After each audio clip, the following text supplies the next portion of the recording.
So hello mga kabukid, magandang araw pala sa inyong lahat.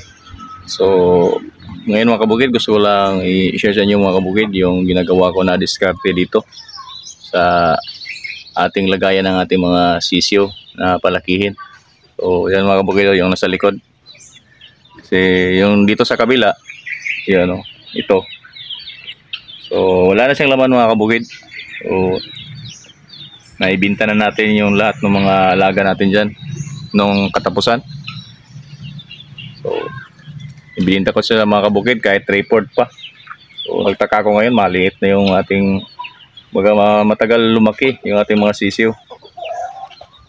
So okay lang. So nakabinta naman tayo, tinanggap naman ng ating buyer kahit na report lang yung kilo.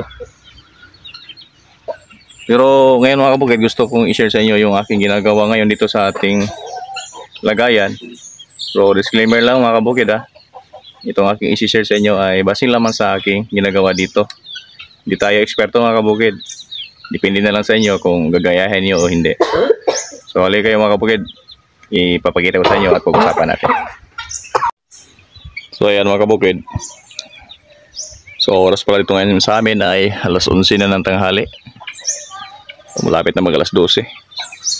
So ito yung ginagawa natin mga kabukid, yung gilid, ayan o, nilagyan natin ng kanal para yung tubig hindi makapasok doon sa loob.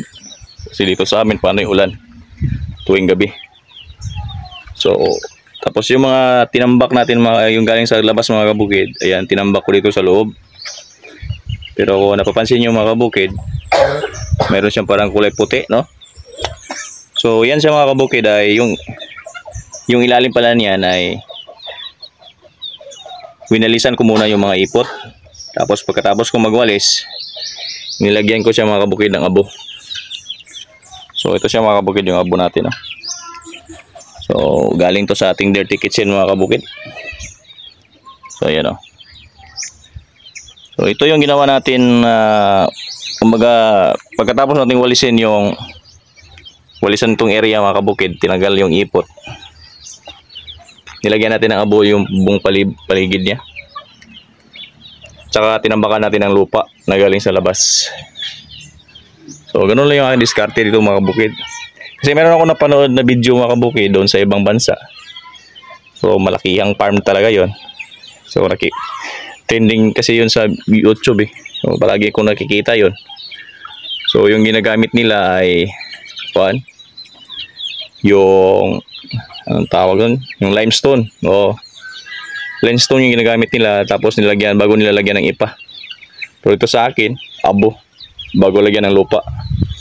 So base naman sa aking karanasan mga kabukid, okay naman yung ating mga alaga, wala naman nangyari.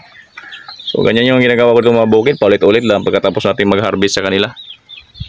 So yan sila mga kabukid, ito yung ating 2 months old. So isang 2 months old and 1 week. So ganito yung aking diskarte dito mga kabukid na paghahanda sa ating lagayan ng mga sisiw. So simple lang na pamaraan mga kabukid kasi available ito sa atin yung abo.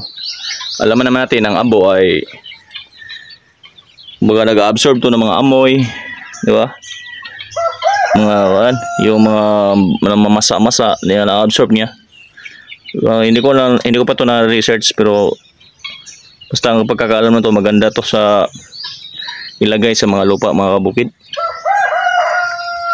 So yun yung ginamit ko dito. Okay naman yung ating mga alaga, hindi sila nagkakasakit mga kabukid.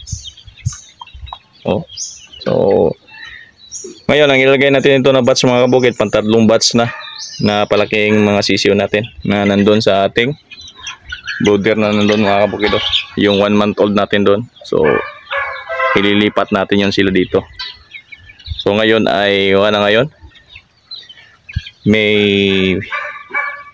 May 8. So malapit na mga kabukid. So siguro mga May 10 lipat ko na yun kasi malalaki na rin sila. So yun mga kabukid, ganun lang yung aking diskarte dito sa ating lagayan ng ating palakihin hanggang sa ma-harvest siya. So simple na pamamaraan mga kabukid, abo lang.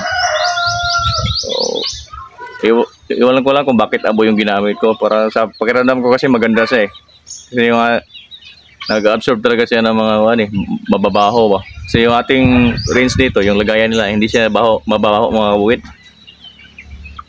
So yun lang siguro ngayon mga kabukid. Yun lang muna yung i-share ko sa inyo mga kabukid na dito sa pag-aalaga ng ating mga alagang native chicken.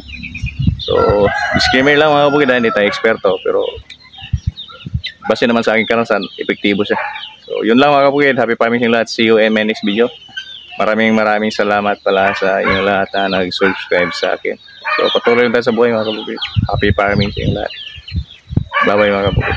Happy day sa inyong lahat.